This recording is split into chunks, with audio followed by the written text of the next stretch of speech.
Hey guys, what's going on? It's me, Jay. Unfortunately, wasn't able to do the 97 year in review video, but that's coming. Um, as I was getting ready to redo that again, unfortunate news the airwaves on the death of former First Lady, 39th First Lady in U.S. history, Rosalynn Carter, the wife of the 39th President of the United States, Jimmy Carter. Um, who I didn't know much about, but upon hearing this news, I read a lot about her. Uh, she, of course, was married to Jimmy Carter for 76 years. They are from a native of Plains, Georgia, of course. That part I knew. Um, her family history is very interesting. Her one of her great uncles actually what is an American Brazilian, one of the Confederados. Of course, after the Civil War, as many people know, just like any other war, once they lost, a group of Confederates and Confederate sympathizers went down to various places in Latin America, one of them being Brazil. So, one of her great uncles from back in the day was actually one of those immigrants, with an E, immigrants, Americans to move to Brazil after the Civil War.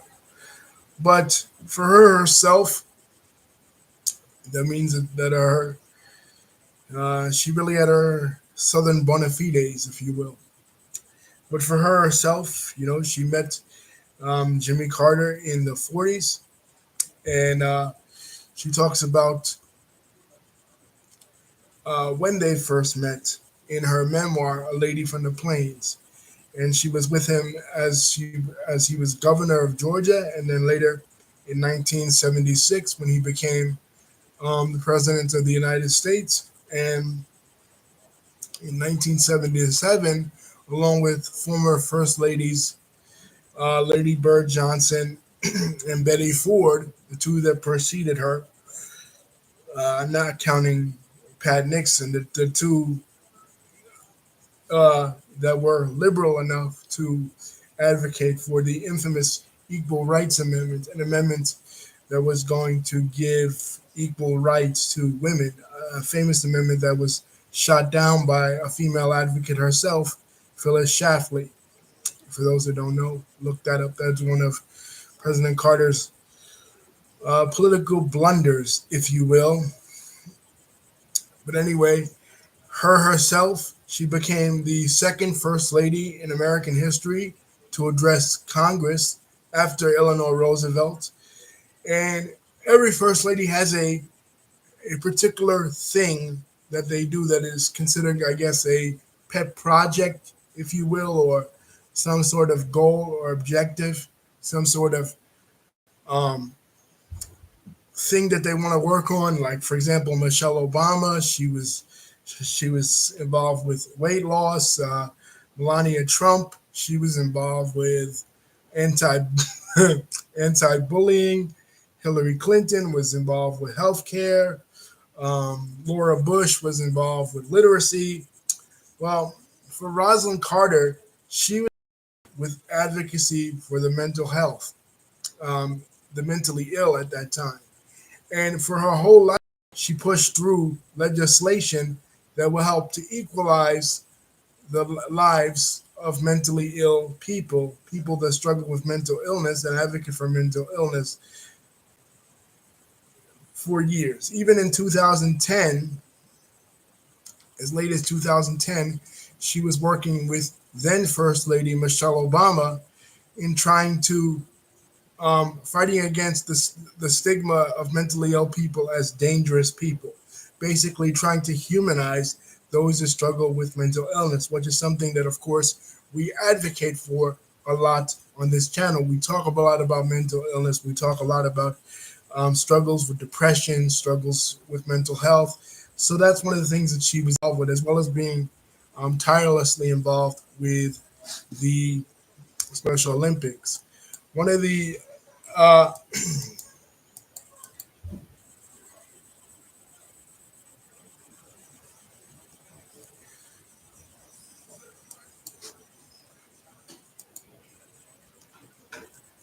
Two of the things that she pushed through were the Presidential Commission on Mental Health and the Mental Health Bill, which was when, of course, in 1977, when she addressed, becoming, like I said, the second first lady to address Congress.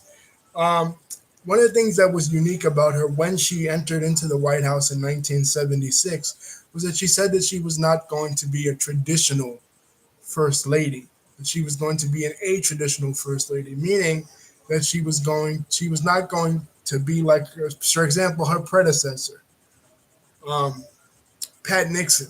Pat Nixon, um, who was of course President Nixon's wife, was a traditional, wife.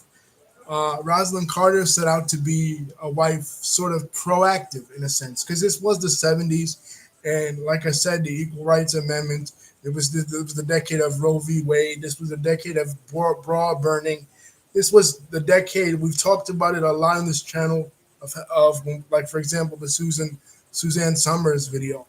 Feminism, which is called second wave feminism, the second wave feminism. Okay, they got the right to vote in the 1920s, and that was one wave of feminism. The second wave of feminism was around this time in the 1970s, when women began to push for more equality. The war in Vietnam was over. Civil rights was largely a conquered issue. Betty Friedan had come out with the book The Feminine Mystique. This was the era of Gloria Steinem. So of course, this was going to be the era where a first lady was not going to be traditional, that she was going to be more proactive. But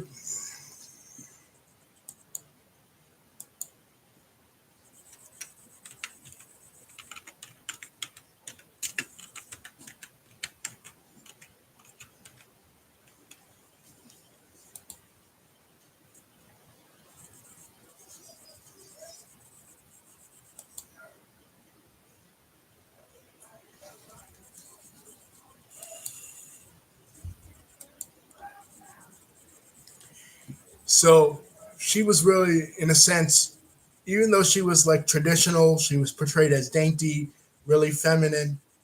Coming from that, like I said, that southern background, that real southern bona fides. Hey, she had an uncle who was her great uncle who left the country just because he didn't want to live under Yankee rule, but still, and she embodied that southern culture from Plains, Georgia. I talked about it before in my 80s video, my 80s review video, how Jimmy Carter was very unique because he was a president from the South, running as a Democrat and as an evangelical Christian, the real first born again Christian president in U.S. history. But at the same time, uh, he was running as a liberal and as a Democrat, something that was unique for Southern politicians at that time when he was running. So, in a sense, she embodied that traditional feminine Southern belle type personality, just as Jimmy Carter embodied that Southern gentleman like personality. But in a sense, they were rebelling against that too with their politics and their traditional outlook. Of course, and this ran her into a lot of hot water when it came to Brazil, because when she went on an official delegation to Brazil in the mid 70s, the Brazilian government at that time reacted that she wasn't feminine enough and ladylike enough. She, like I said, she wasn't going to be like Jackie Kennedy or leaving Lady Bird Johnson or Pat Nixon or Betty Ford, any of those. She was the new type of first lady, kind of setting the mold for like the Hillary Clintons or the Michelle Obamas, later on.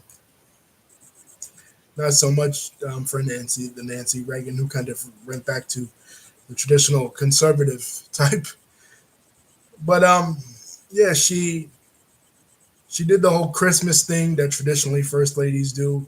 She in 1981 she attended the funeral of Anwar Sadat, who was a close friend of her husband's. Of course, her husband Anwar Sadat, Menachem Begin helped orchestrate in the late 1970s the Camp David Accord, the historic Camp David Accords, which was the first step towards peace in the Middle East during that time. And just like her husband, once he was out of the White House, of course, he was a one-term president. We all know that he was he was defeated in one of the most historic landslides in American history in 1980, to where even traditional Democratic states like New York and Massachusetts turned to for the Republicans. That's how bad he did. But she helped campaign for Walter Mondale.